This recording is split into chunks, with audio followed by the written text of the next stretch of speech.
Welcome to The Bright Side of 50, the podcast that celebrates life, wisdom, and the vibrant journey that can be ours when we embrace the second half of life. I am your host, Carla Palmer. Now, let's get into today's topic.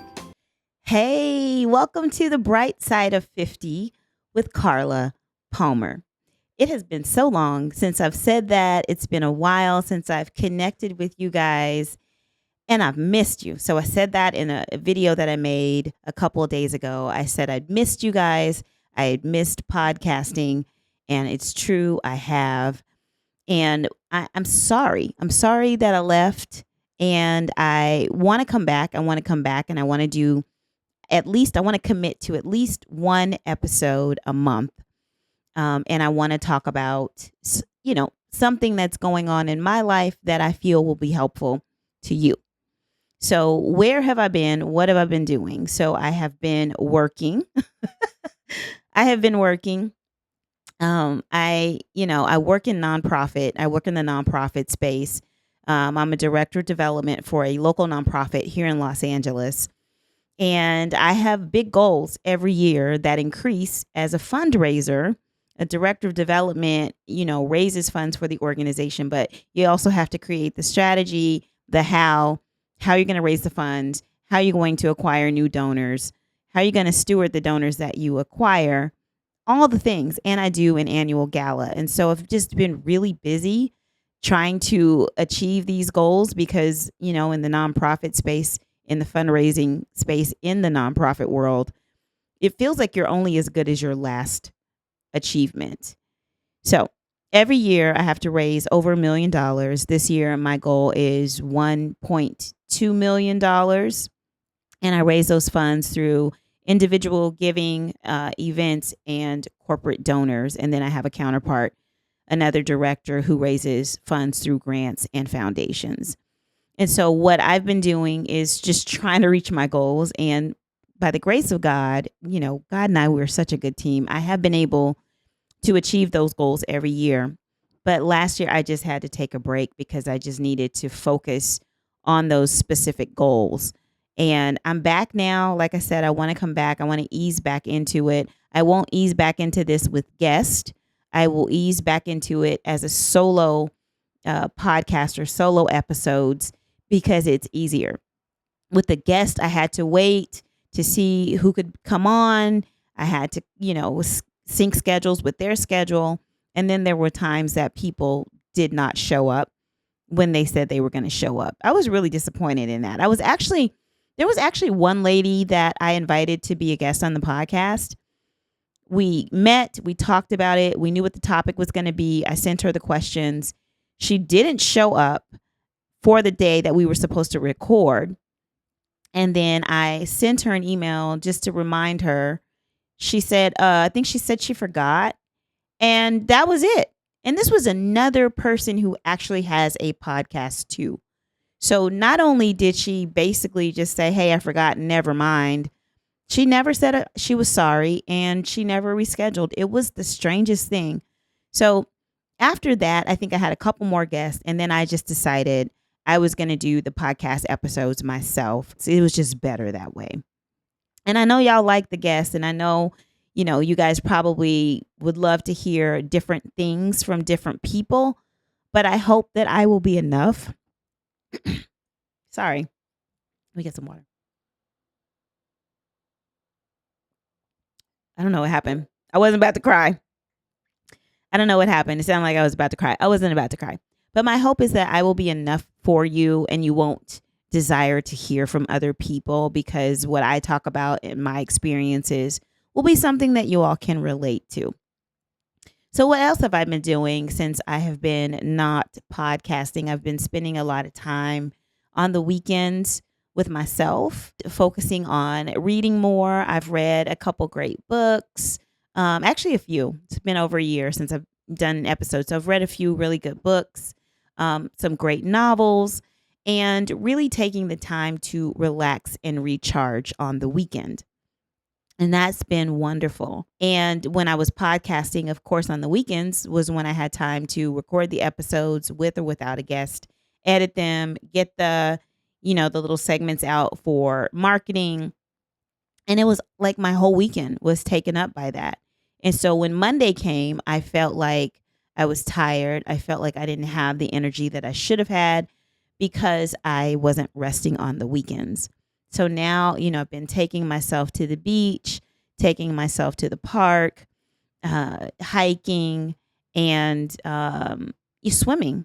There's local pools here in Los Angeles that are $1.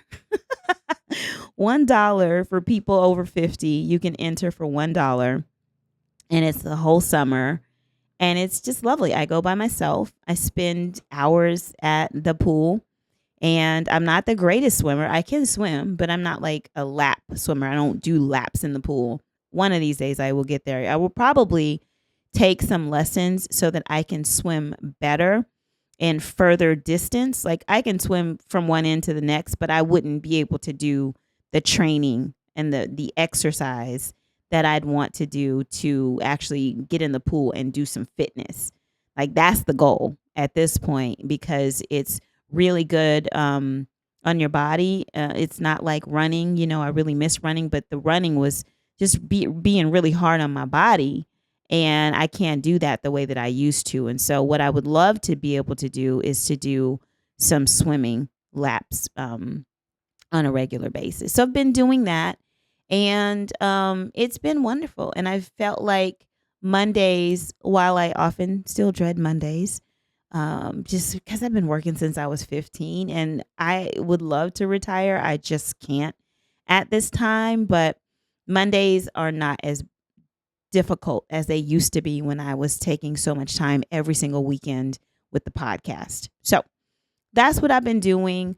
And what I wanted to talk about today was this really great thing that happened this month. So this month, I don't know if you guys are aware, there was this big push to get everybody to be off of social media from August 1st through August 7th. So for 7 days, it was supposed to be this social media fast. And I decided, hey, why don't I take part in that? Because what I realized too is that I was starting to do the doom scrolling and the sharing of the memes that mean absolutely nothing. And I said, you know what? I'm going to take a break too, and I'm going to see how that feels to be off of social media. And I realized it was really hard because we're so tied to our phones. We're always picking up our phones. We're always going to see, if there's been any interaction with something that you've posted, or if there's anything funny in the direct messages, or if there's anything that you want to scroll and see and share with somebody else. And I don't know about you, but you have those people in your circle who you're always sharing things with. And that too will keep you on social media much longer, because I had Eric, Cleon, there's another one. I think Ravanya will send things, and I think there's like one more person. So if each of those 4 people send, let's just say 4 reels or memes that day, that's 4 times 4, right? That's 16 things that you've got to go and look at. And if you're like me, once you look at something and it's funny, then you want to know more about that creator. And then you go down a rabbit hole on that creator, and you're laughing and you're wasting time. And then you look up and you've been on social media for 2 hours. Do you know what you could do with 2 hours? I realized being off that 7 days, what can actually get done in 2 hours. And it's a lot. I did some deep cleaning.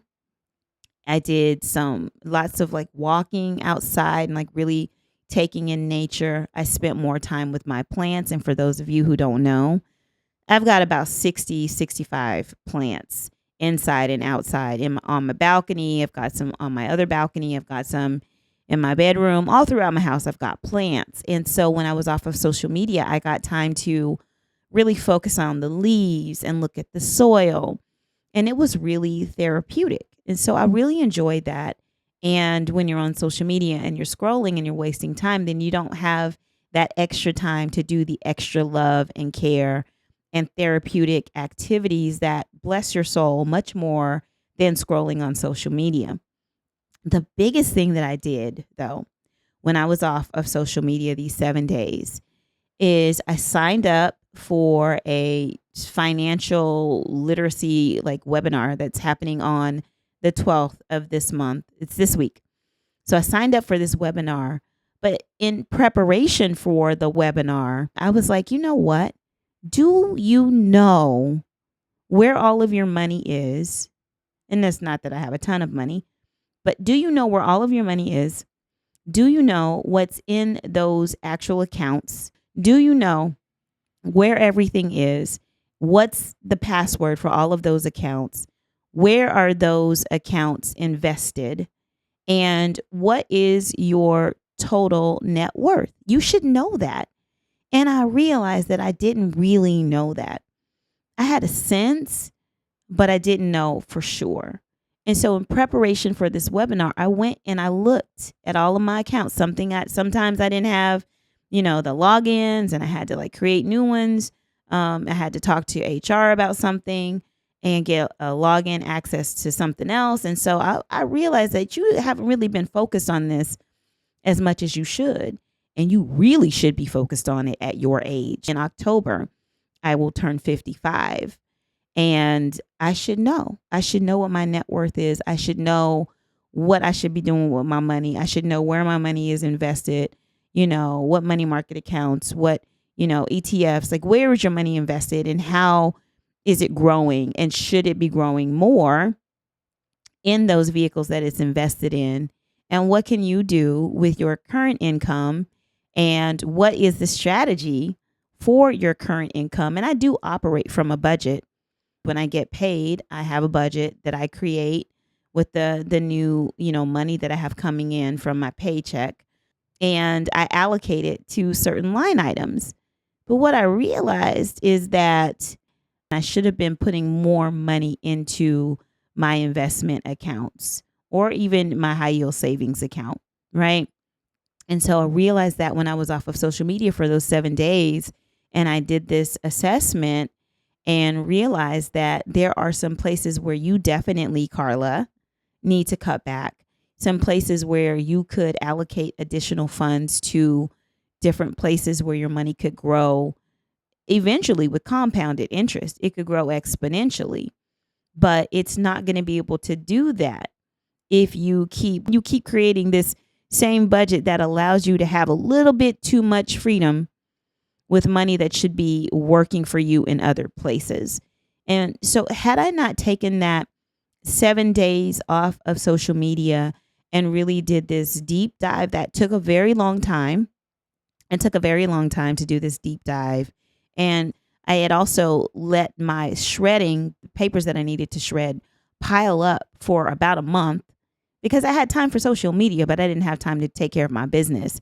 So I was like opening up this mail and like shredding and like putting things in my binders, the things that I wanted to keep that were important, with my financial health goals. And I just realized like you have spent time in areas that are doing absolutely nothing to move the needle forward in your personal or professional life. And you need to knock it off. And while I am back on social media because the 7th came and went, I am going to commit to being on social media a lot less than I was prior to the actual social media fast. I hope I can stick with it because you know how it goes, y'all. Y'all know how it goes. You start a new diet or you start this new thing and everything is great at the beginning. And then as you continue to move forward, you slowly ease back into the foolishness or the things that aren't so great. You slowly ease back into your old habits because old habits die hard. We know that old habits die hard. So that's the goal. The goal is to stick with the plan. I created this really nice budget with all these visual, charts and diagrams and stuff. And the goal is to look at that on the weekly, not just when I get paid, but on the weekly, and then have things that, are automatically being transferred into accounts that are going to help to increase my finances. If you're like me, a woman in midlife who has no husband, and it's just your income. So the only income that you get is the income that you earn for yourself. And I have picked up a couple of things on the side, hustling and using my skills as a director of development and creating fundraising strategies for a local nonprofit to help other smaller nonprofits to create strategies and different ways that they can help their nonprofit raise money. And speaking at different events, it has been a nice extra source of income for me. And that money that I've made with those different speaking engagements, I've been able to put into my investment accounts. Hey, sis. Hey, I just wanted to take a moment to ask you, have you subscribed to The Bright Side of 50 with Carla Palmer? If you have not, could you please take a moment, if you like the podcast, take a moment now to hit the subscribe button so that you become a subscriber. Turn on your notifications so that you're notified when a new episode drops. Thank you so much. Now let you get back to the episode. So for somebody who is living a solo life, single, it's just me, and I'm nearing 55, and I'm looking at my accounts and I'm saying to myself, you have not been responsible enough with the income that you have. You have not been responsible enough in making this money work for you. And now you're in a situation where it's a little scary, right? Because, I don't want to be too hard on myself because it's not as bad as I'm making it sound. I'm actually really proud of myself because last year, just an aside, last August, actually, I lost my car. It died. It was an old raggedy car. I told you I was going to drive that car till the wheels fell off. I don't know if y'all remember saying that, but I had a Toyota Camry, and it had a lot of miles on it. I did continue to get it serviced, but it was rusting at the top. Like, that car so did not match the way that I show up. I think I'm pretty fabulous, and the way that I show up did not match that car, but it was all good because I didn't want a car payment. I haven't had a car payment since 2012, and I certainly didn't want to get a new car payment. So I was going to drive that car till the wheels fell off and the engine fell off. It was really scary because the engine fell off on the freeway. And so I was stuck on the freeway until AAA had to come and get me. And it was terrifying, but we took that car, we towed it, we got rid of it. That was it. The car was done. And so I was without a car for a month, and I was like, okay, so you had this raggedy car for so long. You were showing up to places and hiding the car, and you weren't wanting people to see you getting out of that car. Why don't you bite the bullet, get something nice, and go and have a good time? I was going to get an Audi because that's my favorite car. So I was going to get an Audi, and I went and I was looking at the Audis.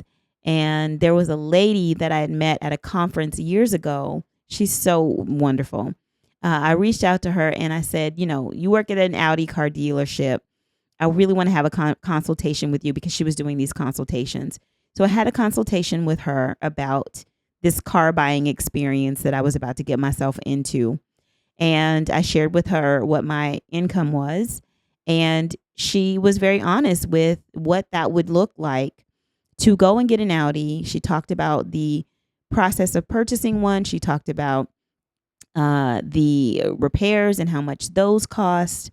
And she talked about the insurance. And it was really an eye-opening experience. And she said, if you really want to do it, it's on you.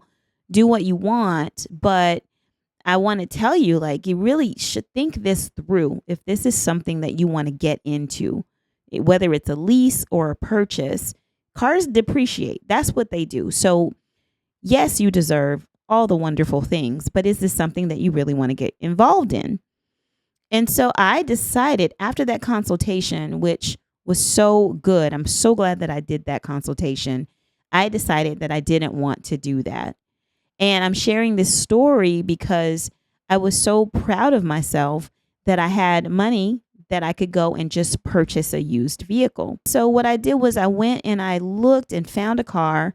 I found a Honda 2015, very nice, very good condition. It only had one owner, and that one owner had taken it to get serviced on a regular basis from the actual dealer. And that car was just $15,000. Now, I know that sounds like a lot for a used vehicle that's 11 years old, but listen, it was worth it. And so I just was like, you know what? I'm just going to go buy this car cash. And I was so proud of myself because I sat there, with the car dealership, and they said, okay, how do do you want to finance this car? And I was like, no, I'm just going to buy it. And they said, oh, you're just going to buy it? I said, yeah, I'm just going to buy it. And it felt really good to be able to say that, because I know that according to statistics, there are a lot of people who can't even fix a car if it goes down. But the fact that I was able to just go and purchase a car, let me know that you're not as bad as with your finances, as you think you are. You shouldn't beat yourself up the way that you often beat yourself up about not being in a place where you think you should be at 54 with your finances. Am I still nervous about retirement? Yes, because there is a lifestyle that I have which isn't lavish, and I should have enough money at this point, I think, in my life, where if I stopped working today, I would be okay. And I don't. And that was eye-opening for me. And it's, something that I want to get ahead of, or at least try to catch up. And the way that I do that is to do what I did when I had that social media fast, to really take a deep dive, a deep assessment of where I currently am with my finances, and where do I need to go, and how do I need to move forward in order to be in a better place a few years from now, right? And so that's what I did on the social media hiatus, and it was great. So I encourage you to, if you don't know what your finances look like, and you don't have a sense of, where your money is invested and how you might be able to do things better, I encourage you to take some time off of social media and do that. Take a look at it. Take a whole, deep dive into your financial situation and see if everything is okay. And don't beat yourself up about what you find. Just move forward with a plan and figure out something that you can actually stick to, and do that. Okay, I don't want to ramble. And next time I will take some notes and come with a planned out topic. But I just thought today I had time to do a podcast, and so I needed to do it. I needed to get it done. It's not perfect. I'm back, though. This is the first time back, and I'm here. And like I said, next time I will have some notes so that I can stick with a script, and give you guys something that's a little meatier. But thanks for being here. Thank you so much. Those of you who, continue to rock with me all these years. Hey, Angie, I know that you and I said hello on the little short video that I did last week.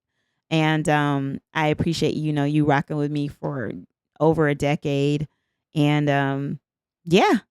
So you guys, I will see you on the next episode of The Bright Side of 50 with Carla Palmer.